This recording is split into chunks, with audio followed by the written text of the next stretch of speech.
এই যে postal ballot যেগুলো প্রবাসীদের জন্য পাঠানো হয়েছে, আমরা বলেছি আগের মতোই উদ্বেগ প্রকাশ করেছি। এখানে সঠিকভাবে বিবেচনা করা হয় নাই। যারা এই পোস্টাল ব্যালট প্রণয়নের কাজে ছিল এবং প্রেরণের কাজে ছিল বা এগুলোর বিষয়ে যারা দায়িত্বপ্রাপ্ত ছিল, তাদেরকে ব্যাখ্যা দিতে হবে, ইলেকশন কমিশনকে ব্যাখ্যা দিতে হবে। এবং এখন যে সমস্ত পোস্টাল ব্যালটগুলো আপনারা দেখছেন বিভিন্নভাবে সোশ্যাল মিডিয়াতে ভিডিও আকারে আসছে, এক একটা বাসায় 200-300 করে ব্যালট পাওয়া যাচ্ছে, কোথাও কোথাও জব্দ করা হচ্ছে, কোথাও কোথাও এখনই ভোটিং শুরু হয়ে গেছে, যেটা 22 তারিখে হওয়ার কথা। এবং কোথাও কোথাও বলছে একজনের নাম্বার দিয়ে আরেকজনের পোস্টাল ব্যালট গ্রহণ করছে। এইভাবে অনেক কিছু অনিয়ম হয়েছে। যেহেতু বাংলাদেশে প্রবাসীদের ভোটদানের এই নিয়মটা এই প্রথম এক্সারসাইজ হচ্ছে, এখানে কিছু ভুলভ্রান্তি থাকতে পারতো, তবে যে ভুলভ্রান্তিটা হচ্ছে এখানে আমরা ভিক্টিমাইজড, আমরা ক্ষতিগ্রস্ত হচ্ছি। এবং একটি নির্দিষ্ট রাজনৈতিক দলের পক্ষ হয়ে কিছু কিছু এখানে কাজ হয়েছে বলে আমাদের ধারণা, এবং সেটা প্রকাশিত হয়েছে। আসলে ধারণাও নয়, সেটা প্রমাণিত হচ্ছে। এখন আমরা বলেছি এই বিষয়ে আপনাদেরকে পরিষ্কার ব্যাখ্যা দিতে হবে। এই প্রবাসীদের কাছে যে সমস্ত ব্যালট পাঠানো হয়েছে, কিভাবে পাঠানো হয়েছে, তারা কিভাবে ভোট দিবে, ওখানে কিভাবে স্ক্যান করবে, আর এক জায়গায় যদি 200-300 ব্যালট পাওয়া যায় সেক্ষেত্রে কি ব্যাখ্যা দিবেন, পররাষ্ট্র মন্ত্রণালয় কি ব্যবস্থা নেবে, এই সমস্ত বিষয়ে আমরা আলাপ করেছি। তারা তাদের ব্যাখ্যাটা দিবেন আপনাদের কাছে। আমার মনে হয় আজকেও দিতে পারে, কালকেও দিতে পারে, তাদের সময় মতো দিবেন।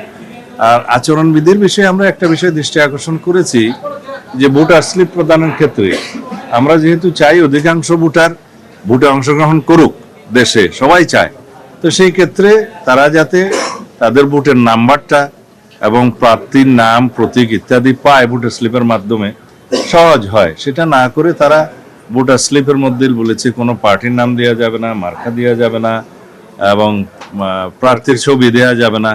এগুলো আমরা বলছি পুনর্বিবেচনা করা দরকার। আচরণবিধি যেহেতু ইলেকশন কমিশন নিজেরাই এটা পরিবর্তন করতে পারবে, সুতরাং এই বিষয়টি বিবেচনায় নেয়া। কারণ প্রত্যেক প্রার্থী ভোটার স্লিপ দিবে, ভোটার স্লিপ পেলে ভোটার নিজে চিন্তা করবে কোন দিকে দিবে না দিবে, বাট তার জন্য সহজতর করা এটা উচিত। আমরা নির্বাচনকে যেন কঠিন না করি, সহজতর করি এবং অধিকাংশ ভোটার যেন ভোট দিতে পারে। আরো দুই একটি বিষয় আমরা আলোচনা করেছি, সেটা প্রেসে বলা ঠিক হবে না। আমার মনে হয় আমাদের উদ্যোগগুলো আমরা জানিয়েছি, আলোচনা করেছি। আর যে সমস্ত বিষয়গুলো এখন আপিল শুনানিতে চলছে, এই বিষয়গুলো যেহেতু অনেকটা আমরা বললে এটা সাবজুডিস হবে, সেই জন্য আমরা এখানে আলোচনা করছি না। আমরা পরিষ্কারভাবে বলেছি আগে, নির্বাচন কমিশনের অনুরোধে আমাদের মাননীয় চেয়ারম্যান জনাব তারেক রহমান সম্মান দেখিয়ে তার সফর স্থগিত করেছেন ব্যক্তিগত, এবং সেই সফরটা রাজনৈতিক সফর ছিল না, নির্বাচনী প্রচারণার উদ্দেশ্যও ছিল না। 2024 সালের গণ অভ্যুত্থানে শহীদ তাদেরকে বিনম্র শ্রদ্ধা জানানো, কবর জিয়ারত করার উদ্দেশ্যে ছিল। আমরা আচরণবিধির কারণে নয়, নির্বাচন কমিশনের অনুরোধে সেটা আমরা স্থগিত করেছি। এখন বিভিন্ন রাজনৈতিক দলের গুরুত্বপূর্ণ নেতারা বিভিন্নভাবে যে সমস্ত বক্তব্য বিবৃতি দিচ্ছে এবং সেটা ভিডিও পাওয়া যায়, তাতে করে নির্বাচন আচরণবিধির লঙ্ঘন হচ্ছে। কিন্তু এই ব্যাপারেও আমি দেখছি যে নির্বাচন কমিশন নির্বিকার। তা আমরা আশা করব তারা এগুলো অ্যাড্রেস করবে। গুরুত্বপূর্ণ বিষয় আজকে আপনাদেরকে বলা উচিত, তা হলো পোস্টাল ব্যালট দেশের অভ্যন্তরে সবচেয়ে বেশি ব্যবহৃত হবে। সেজন্য আমরা বলেছি যে সমস্ত নির্বাচনী এলাকায় যে কজন প্রার্থী থাকে তাদেরই তো মার্কা দিয়ে নাম দিয়ে ব্যালট হয়, সেই একই ব্যালট যেন সংশ্লিষ্ট নির্বাচনী এলাকার পোস্টাল ব্যালট হিসেবে ব্যবহার করা হয়।